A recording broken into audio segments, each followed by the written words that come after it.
Hello दोस्तों, आप सभी का स्वागत है आपके अपने YouTube channel MK teaching point में। साथियों, बात करेंगे 72,825,12,091 शिक्षक भर्ती के परपेज में। निवेदन करेंगे वीडियो को बिना स्किप किए हुए अंत तक देखें और सभी साथियों को शेयर करें। जैसा कि साथियों 12,091 लिस्ट को लेकर के लगातार मैराथन बैच डबल बेंच में कंटिन्यू है और साथियों अब इसकी फाइनल सुनवाई जो है 4 तारीख को लग चुकी है। अब साथियों स्पष्ट यहाँ पर करेंगे जो अब तक की मैराथन बहस हुई है उससे एक बड़ा निष्कर्ष निकल कर आ रहा है। सीनियर्स का बड़ा कमाल दिख रहा है जो 12,091 की तरफ से आर्गूमेंट कर रहे हैं और स्पष्ट तौर पर उन्होंने ये स्पष्ट कर दिया है कोर्ट के सामने कि 12,091 नियुक्त के अलावा अब आपके पास कोई दूसरा विकल्प नहीं है। जितने भी आपने स्थिति और परिस्थिति को देखते हुए कहीं ना कहीं दांव चले वो सब फेल होते नजर आए। अब साथियों यहाँ पर आपको इंगित कराएं जो 28 तारीख को सुनवाई हुई उसका आदेश आया है। आदेश में स्पष्ट किया गया है कि मामले की काफ़ी लंबी सुनवाई हो चुकी है।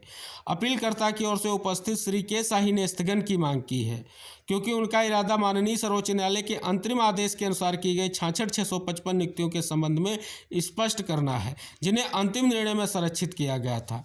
4 तारीख को ये ताज़ा रूप में दोपहर 2 बजे स्पष्ट तौर पर सुनवाई होगी। अब साथियों यहाँ पर आपको अवगत करा दें 66,655 में जो आपने स्पष्ट तौर पर नियुक्ति प्रक्रिया को कंप्लीट किया है यानी चयन प्रक्रिया जो आपने कंप्लीट की है उसमें 54,000 के बाद आपने किस प्रकार से जो है अभ्यर्थियों को ब्रेकअप दिया है, क्या आपका चयन प्रोसेस रहा है, किन अभ्यर्थियों का आपने चयन सुनिश्चित किया है, ये स्पष्ट तौर पर इसका ब्रेकअप कोर्ट के सामने लेकर के आना है और ये बहुत ही महत्वपूर्ण है।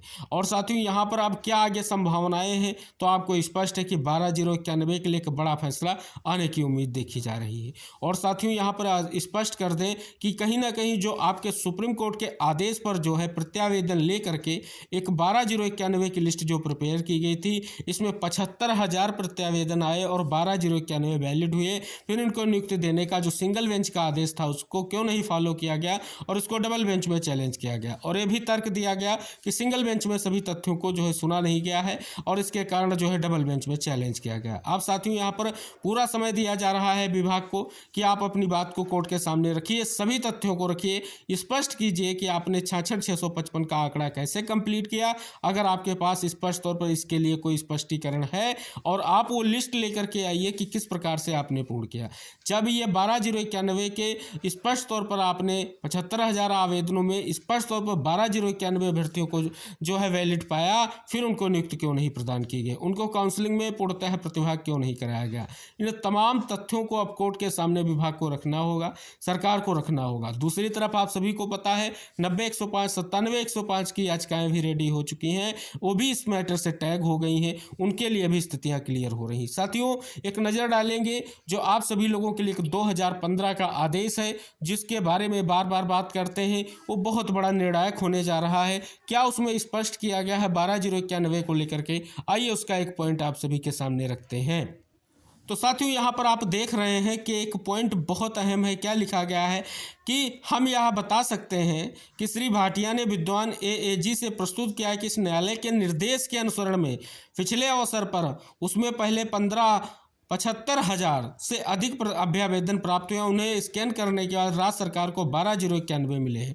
पूर्व वृत्त के सत्यापन के अधीन नियुक्त होने के पात्र व्यक्ति उक्त व्यक्ति को 6 सप्ताह के भीतर उक्त सत्यापन के अधीन नियुक्त किया जाए। यानी 2015 में जो स्पष्ट तौर पर एक बड़ा आदेश था उसके अनुपालन में 12,091 को नियुक्ति देनी थी, तो आखिर इसका अनुपालन क्यों नहीं किया गया। ये तमाम तथ्य जो है कोर्ट के सामने रखने। और साथियों इतने सारे प्रत्यावेदन के बाद 12,091 लिस्ट को फिल्टर किया गया। ये कोर्ट का 2015 का जो आदेश है जिसको बार बार जो है स्पष्ट तौर पर कोर्ट के सामने लाया जा रहा है और आदेश में भी इंगित किया गया है। देख सकते हैं कि हमने सर्वोच्च न्यायालय के अंतरिम आदेश के अनुसार जो है भर्तियाँ कंप्लीट की है। तो साथियों जब 12,091 लिस्ट वैलिड थी तो 12,091 की जो लिस्ट प्रिपेयर की गई उन अभ्यर्थियों को जब यहाँ पर नियुक्ति नहीं दी गई तो आखिर किसे नियुक्ति दी गई, ये कहीं ना कहीं कोर्ट के सामने स्पष्ट तौर पर रखना है। और ये स्पष्ट हो रहा है कि कंटेम्प्ट का बार बार जिक्र इसलिए किया जा रहा है कि उसी के सहारे इस केस को डिसमिस करा दिया जाए।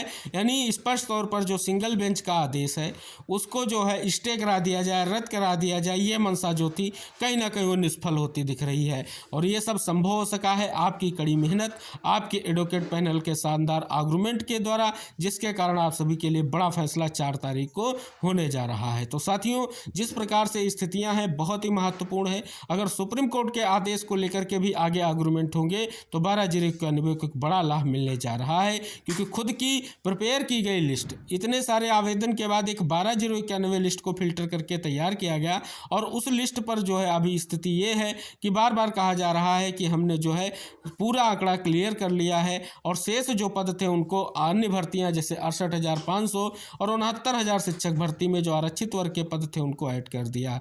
लेकिन साथियों, स्पष्ट हो रहा है कि आपने 66,655 की स्थिति पर बात कर रहे हैं, लेकिन 54,000 के प्लस जो आपके 12/091 पद हैं, इसमें आपने किस प्रकार से किन अभ्यर्थियों को स्पष्ट तौर पर भर्ती में सम्मिलित किया है, इसका स्पष्टीकरण देना होगा। और ये स्पष्ट होना बहुत जल्दबाजी नहीं है और इसको लेकर के कोर्ट कहीं ना कहीं पूर्णतः स्पष्ट है और वो चाहती है कि आप अपनी बात पूर्णतः रखें, जिससे आने वाले स्पष्ट तौर पर किसी भी प्रयास में कहीं ना कहीं अभ्यर्थियों को बड़ा निष्कर्ष मिल सके। और साथियों, यहाँ पर आप देख रहे हैं कि 12/091 लिस्ट की तरफ से पुरजोर तैयारी की जा रही है। अब अगला स्पष्ट तौर पर क्या प्रयास होगा विभाग का, किस प्रकार से इस निष्कर्ष को आकर लेकर के जाएगा, क्योंकि साथियों यहाँ पर पूर्णतः जो है विभागीय एडवोकेट जो है और जो भी तथ्य उन आधार पर कहीं ना कहीं उन खुद जो है फंसते नजर आ रहे हैं।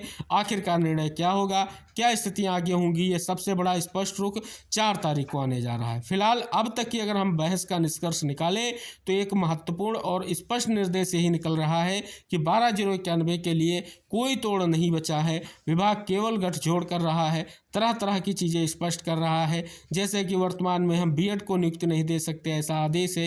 ये स्थितियां कहीं ना कहीं स्पष्ट हो रही हैं। तो आदेश किसी भी तरीके का हो, फिलहाल ये भर्ती आपकी 1 दशक पुरानी है, वो नियम वो शर्तें वही लागू रहेंगी जो विज्ञापन में थी। ये भर्ती चाहे जब निस्तारित की जाए, ये स्पष्ट हो रहा है। तो साथियों, आप देख रहे हैं कि बहुत बड़ा और अहम फैसला स्पष्ट तौर पर कोर्ट में जल्द ही आने वाला है और 12/091 लिस्ट में चयनितों को एक बड़ा ब्रेकअप मिलने जा रहा है और उनकी नियुक्ति स्पष्ट होने जा रही है। फिलहाल साथियों, 4 की अहम निष्कर्ष की स्थितियां हैं। फिलहाल पूरी संभावना ये है कि 12/091 के पक्ष में एक बड़ा फैसला निकल कर आने जा रहा है। लेकिन साथियों, यहाँ पर अभी भी विभाग और सरकार का एक ही प्रयास रहेगा, किसी भी तरीके से कोई ऐसी स्थिति क्लियर की जाए जिससे मामले को उलझाया जा सके। फिलहाल अब आपके 4 तारीख को एक फाइनल बहस होनी है। फिलहाल अब समय नहीं दिया गया है कोर्ट के माध्यम से, कोर्ट का स्पष्ट रुख है कि इस मामले को हम जल्द से जल्द डिसाइड करेंगे, क्योंकि साथियों एक मामला अहम है और इसका निष्कर्ष निकलना भी जरूरी है। तो साथियों, 4 तारीख को 2 बजे से ये मैटर लगा है और एक बड़े निष्कर्ष की ओर बढ़ेगा। इन तमाम तथ्यों पर ये कोर्ट ने अपना जो है कहीं ना कहीं विश्लेषण कर लिया है और स्पष्ट हो रहा है कि 12/091 के लिए जल्द ही एक बहुत बड़ा जो है निष्कर्ष निकलकर सामने आने वाला है। तो साथियों, नेक्स्ट अपडेट के साथ हम फिर उपस्थित होंगे, जो आपके 72,825 12/091 शिक्षक भर्ती के परिप्रेक्ष्य में होगी। हम वीडियो के माध्यम से आप तक जरूर शेयर करेंगे, निवेदन करेंगे सभी साथियों तक वीडियो शेयर करके चैनल को जरूर सब्सक्राइब करें और बेल आइकन प्रेस करें। मिलते हैं नेक्स्ट अपडेट के साथ, तब तक के लिए बाय बाय, टेक केयर साथियों।